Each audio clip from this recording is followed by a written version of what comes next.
Be me, I guess. Nothing special. Just a guy who's good with his hands. I work for a company that deals with big, complicated equipment. The kind of stuff that can ruin your day, your week, or your life if you make a mistake. It's not a desk job.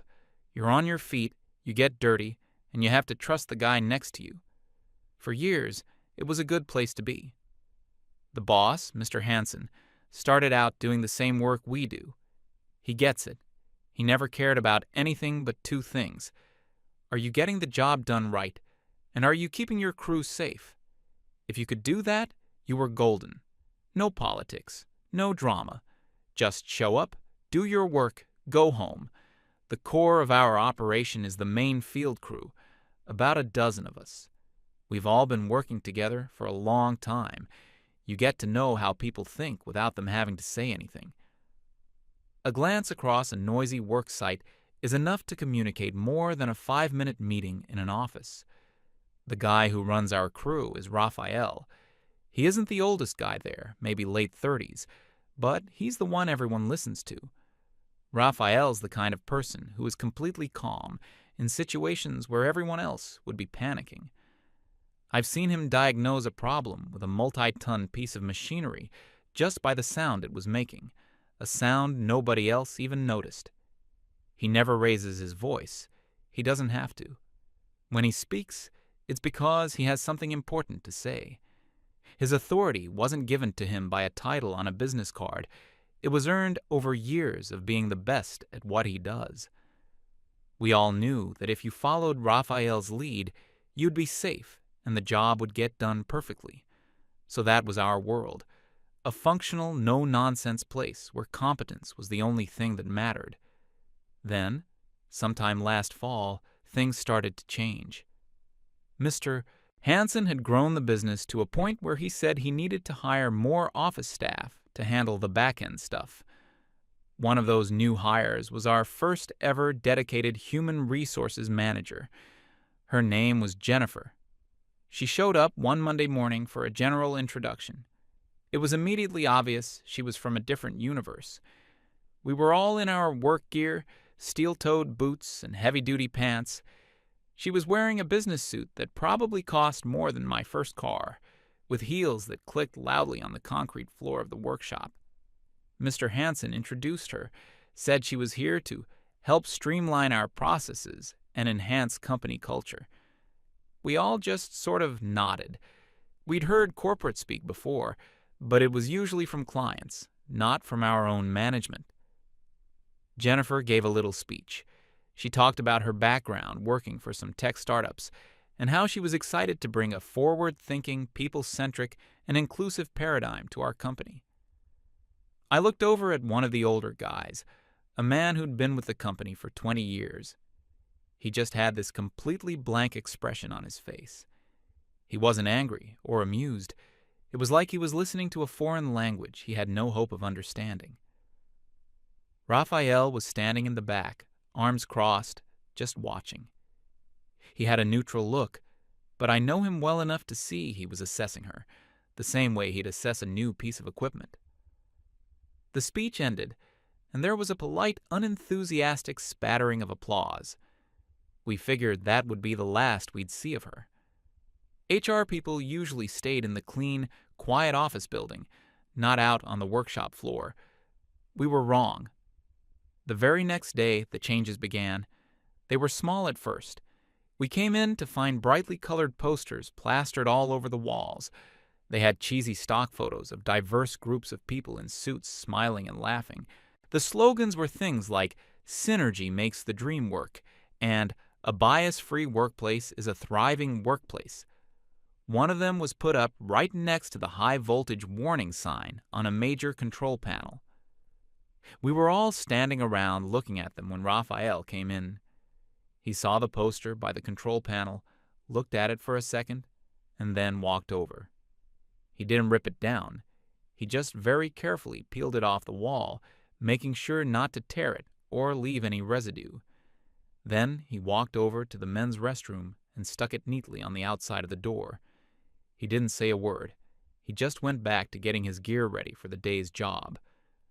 A couple of the younger guys chuckled quietly, but that was it. The message was clear. Jennifer must have seen it later, because the next day the poster was gone from the bathroom door and another one hadn't taken its place by the panel. We thought maybe she got the hint. Again, we were wrong. Her next big idea was something she called the morning kickoff circle. It was mandatory. Every morning, before we could start our actual work, the entire floor crew had to gather in a circle. Jennifer would stand in the middle with a clipboard and ask us to go around and share one thing we're feeling today and one thing we're grateful for. The first time she did this, there was the most awkward silence I have ever experienced. We're a crew of guys who are about to go handle dangerous, high-stakes machinery. The last thing on our minds is sharing our feelings. After about a full minute of dead air, she pointed to one of the older techs. "How about you? What are you feeling this morning?" He just looked at her and said, "Tired." Jennifer's smile faltered for a second. "Okay. And what are you grateful for?" "Coffee."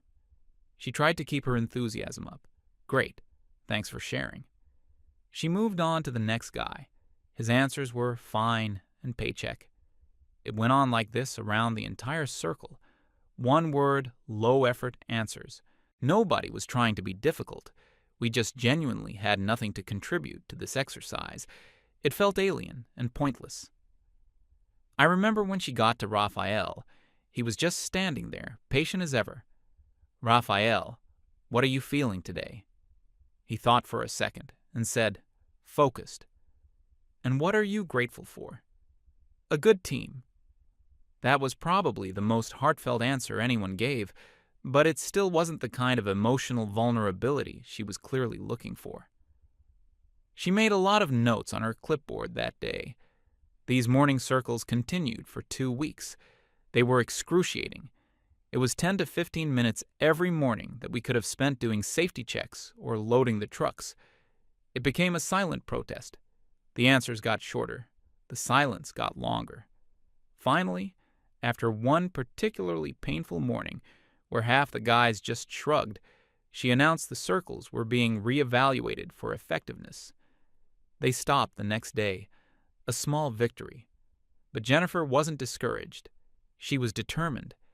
It was like she saw our lack of engagement not as a sign that her ideas were bad, but as proof that we were the problem that needed fixing. The next phase was the Anonymous Feedback Initiative. She sent out company-wide emails with links to online surveys. The questions were bizarre. On a scale of 1 to 10, how psychologically safe do you feel when expressing vulnerability to your colleagues? Have you ever witnessed or experienced a microaggression in the workplace? Please describe in detail. Do you feel our company's culture adequately challenges traditional notions of masculinity? Most of us just clicked random numbers to get it over with. It was required, so you had to submit it. One of the guys told me later he answered the microaggression question by writing, "The coffee machine sometimes gives you the small cup size when you press the button for the large one." Apparently, the survey results were not what she wanted. We knew this because her demeanor changed. She stopped trying to be bubbly and cheerful around us. When she walked through the workshop, she had a look on her face like a scientist observing a colony of troublesome ants. She started having closed-door meetings with Mr. Hansen. We didn't know what they were about, but we could guess. Around this time, a new suggestion box appeared on the wall. It was a bright pink box with a cartoon light bulb on it. It stayed empty for a month. Then one day, someone put a half-eaten bag of chips in it. The box disappeared the next day. The atmosphere was shifting. It wasn't hostile, but there was a definite tension. We felt like we were being constantly watched and judged by someone who didn't understand our work, our culture, or us. We just wanted to be left alone to do our jobs. Jennifer seemed to want the exact opposite. She wanted to dissect us. The breaking point came after a minor incident on the floor. 2 of the younger guys were having a disagreement about the best way to rig a specific piece of equipment. It got a little heated. Voices were raised. It wasn't a fight. It was a technical debate between two guys who were passionate about their work. It happens. Raphael walked over, listened for 30 seconds, and then calmly pointed out the correct procedure. He explained why it was the safer and more efficient way. The two guys immediately stopped arguing, nodded, and said, "Yeah, that makes sense." They shook hands and got back to work. Problem solved in under a minute. That's how we handle things. Direct, efficient, and focused on the work. Unfortunately, Jennifer had witnessed the whole thing from a distance. She didn't see a problem being solved.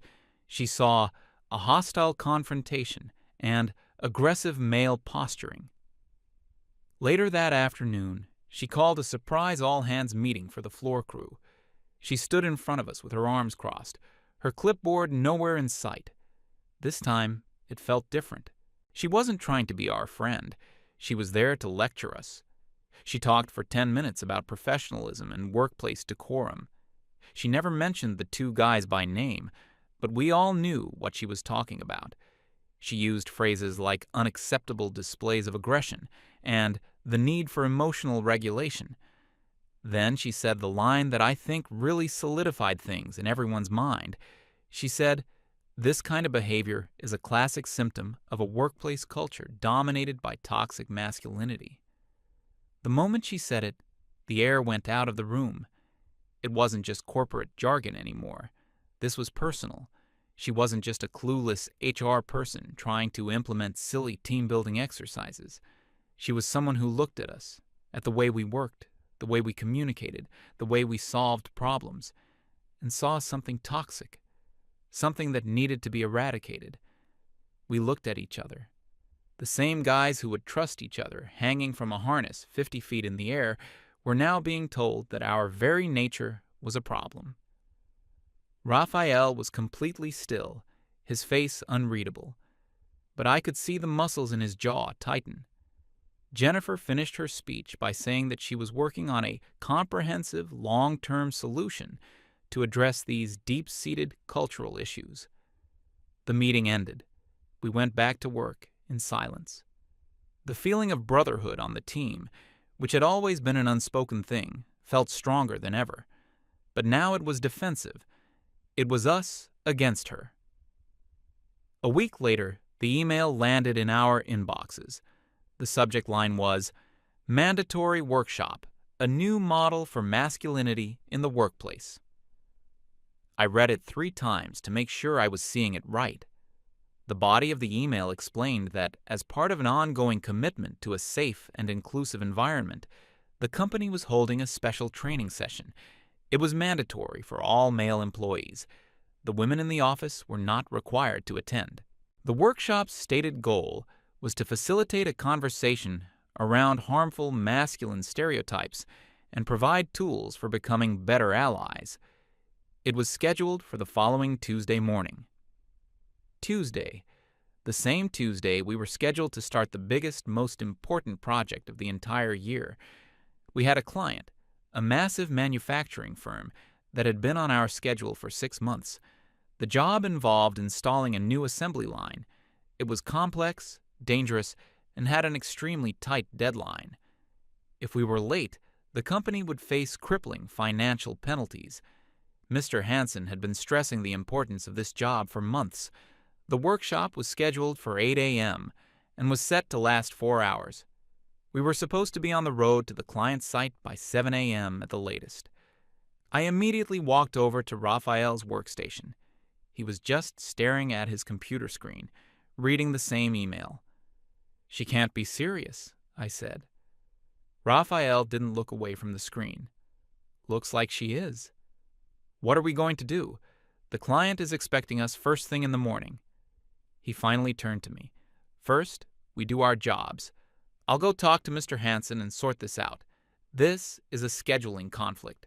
He'll understand." An hour later, Raphael came back. He looked different. He wasn't angry, but he looked disappointed. "What did he say?" I asked. "He said Jennifer convinced him it was critical for company liability," Raphael said quietly. She told him that after the incident last week, not providing this training would be a huge legal risk if someone ever filed a complaint. She had cornered him. She'd used the language of lawyers and liability, the one thing that makes owners like Mr. Hansen nervous. So, we have to go? Raphael nodded slowly. We have to go. But I also told him that we will not be late for the client. I'll call the site foreman and tell him we'll be there by noon. We'll have to work a double shift to catch up. That was Raphael, always finding a solution, always putting the work first. But I could tell he was deeply unhappy about it. We all were. It wasn't about the training itself. It was the principle.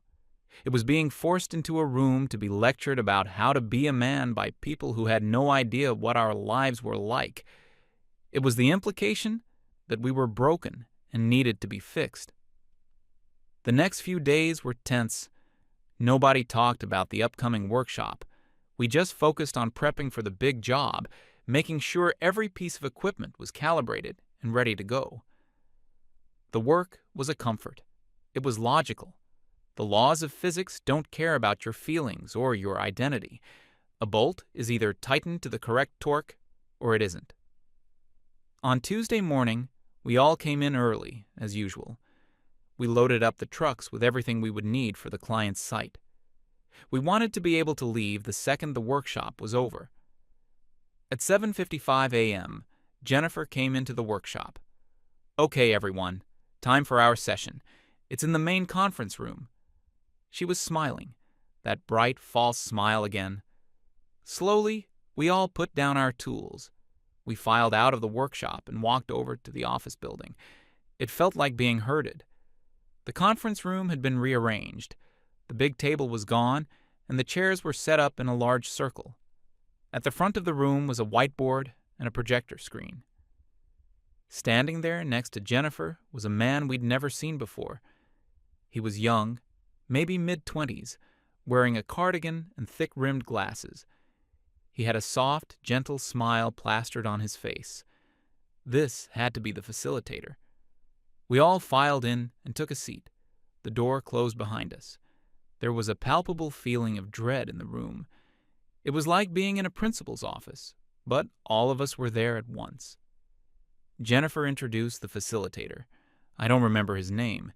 He had one of those names that sounds more like a brand than a person. He started by thanking us for our courage and openness in participating. Courage, to sit in a chair. He then explained the ground rules for the day. He called them rules of engagement for a safe space. Rule 1 was to speak from the eye. Rule 2 was to listen to understand, not to respond. Rule 3 was to be mindful of the space you occupy. Most of us were just staring at him, completely bewildered. He smiled, as if we were all on the same page. Okay, so, for our first activity, I want us to go around the room and each share a time when we felt constrained by the expectations of traditional masculinity. The silence that followed was even heavier than the silence during the morning kickoff circles.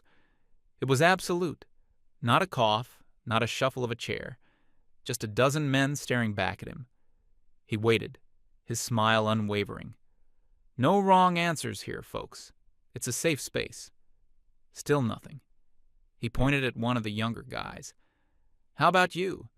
Ever felt like you couldn't express a certain emotion because you were told boys don't cry? The kid just shook his head. No. The facilitator's smile tightened just a fraction. Okay, well, that's a valid experience too. He tried someone else. Have you ever felt pressured to be the strong, silent type when you really wanted to talk about something? The guy, a veteran tech named Mike, just grunted. I talk when I have something to say. This was going nowhere. The facilitator was getting visibly flustered, but he was trying to hide it. Jennifer was standing in the corner, her arms crossed, a disapproving look on her face. She was watching us like we were all failing a very important test. The facilitator decided to change tactics. He abandoned the group activity and launched into what was clearly a pre-prepared lecture. He clicked a button, and a PowerPoint slide appeared on the screen behind him. It had a title, Unpacking the Invisible Knapsack. For the next 20 minutes, he talked. He talked about how, as men, we navigate the world with a set of unearned advantages. He explained that things we take for granted, like feeling safe walking alone at night or being taken seriously in a technical conversation, were forms of privilege that we needed to acknowledge. He wasn't yelling.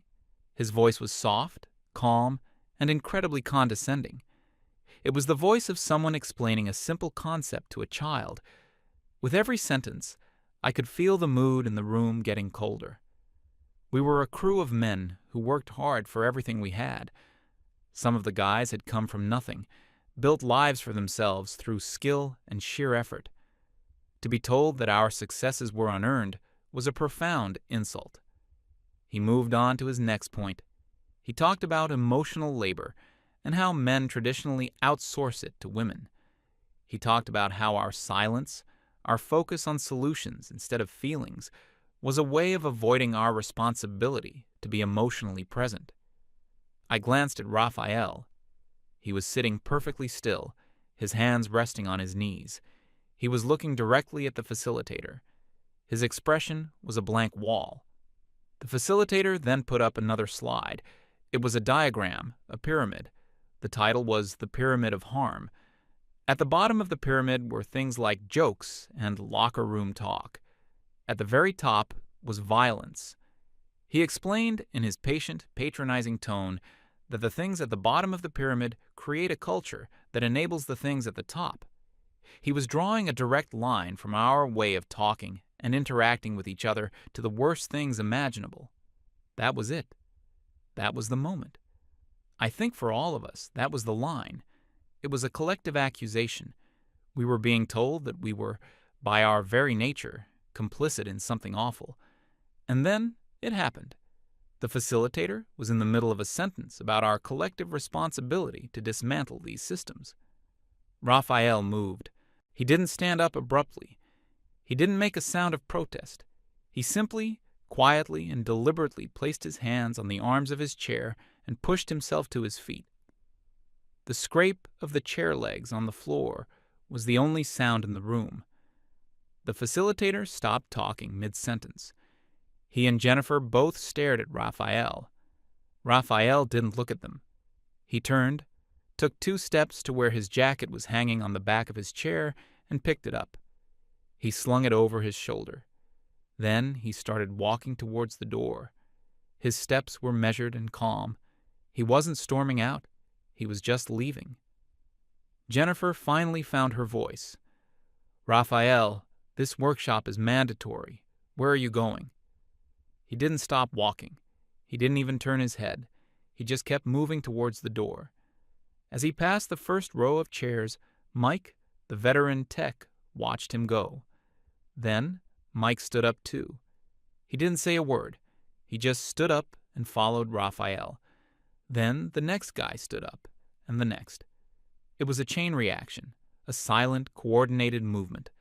One by one, every man in that room got to his feet. Nobody looked at each other. Nobody nodded or gave any signal. It was like we were all connected to the same thought at the same time. The thought was, "We are done here." I stood up with them. The feeling was incredible. It wasn't anger. It was a kind of calm, powerful clarity, a quiet refusal to participate in our own humiliation. We filed out of the room in a single line, like a crew walking off a job site. I was one of the last ones to leave. Just before I stepped out, I glanced back. Jennifer and the facilitator were standing there, completely frozen. Their mouths were slightly open. Their faces were a perfect picture of utter, baffled shock. The projector was still beaming the Pyramid of Harm onto the screen behind them in the now empty room. I pulled the door shut behind me, and the click of the latch echoed in the hallway. We walked back to the workshop in total silence. There was no celebration, no high fives. We weren't kids who had just pulled a prank. We were men with a job to do. When we got back to the workshop floor, the atmosphere was all business.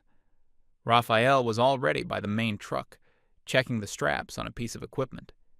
He looked up as we all came in. Good. Let's finish loading.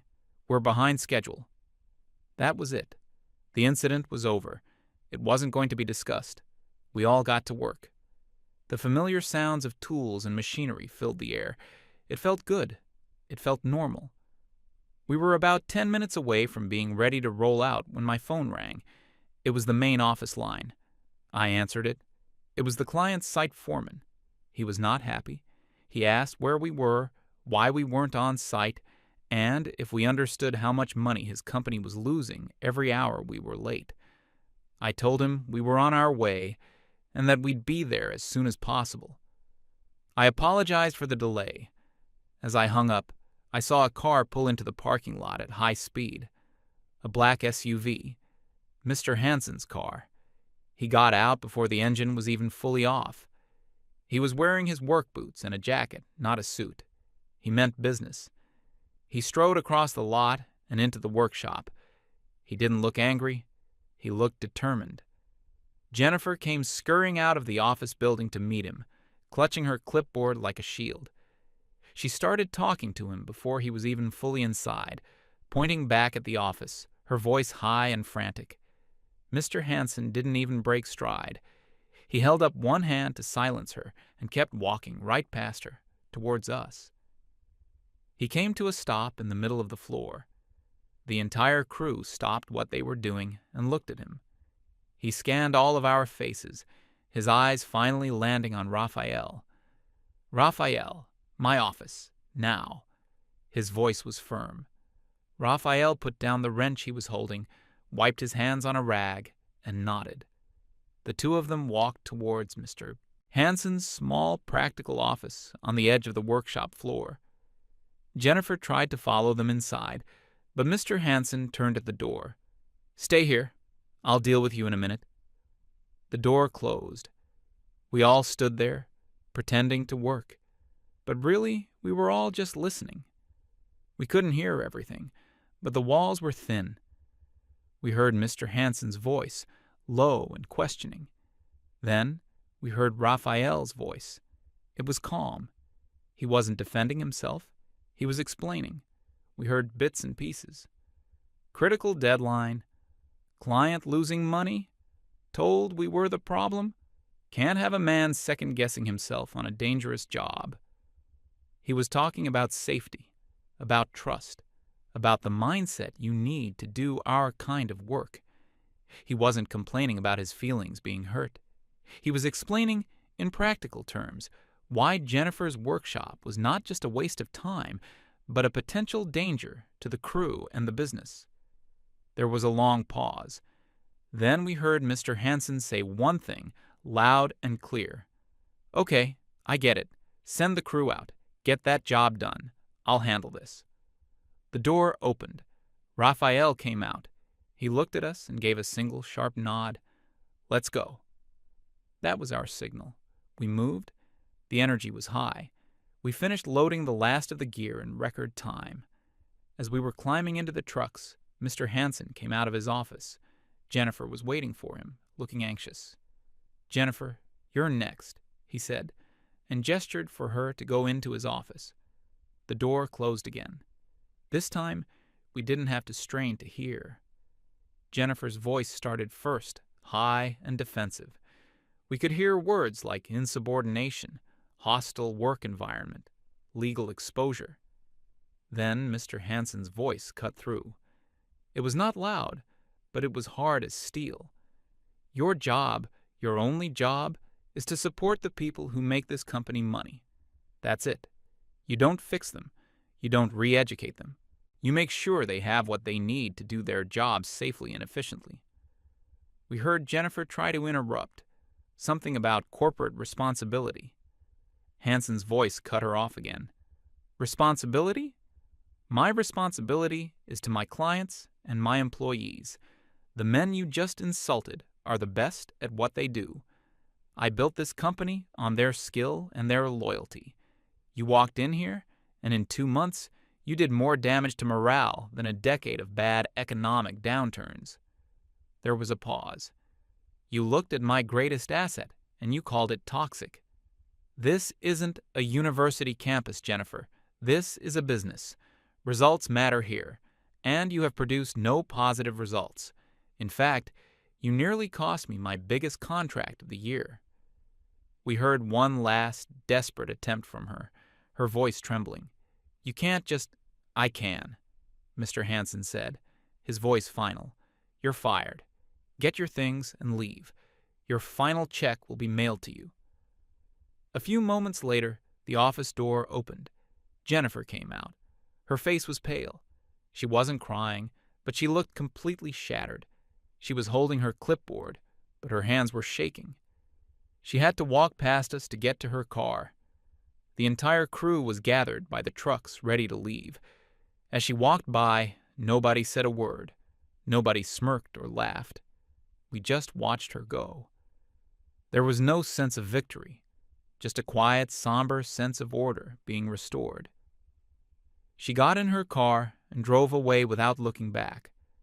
Mr. Hanson came out and walked over to us. He looked tired. He looked at Raphael, then at the rest of us.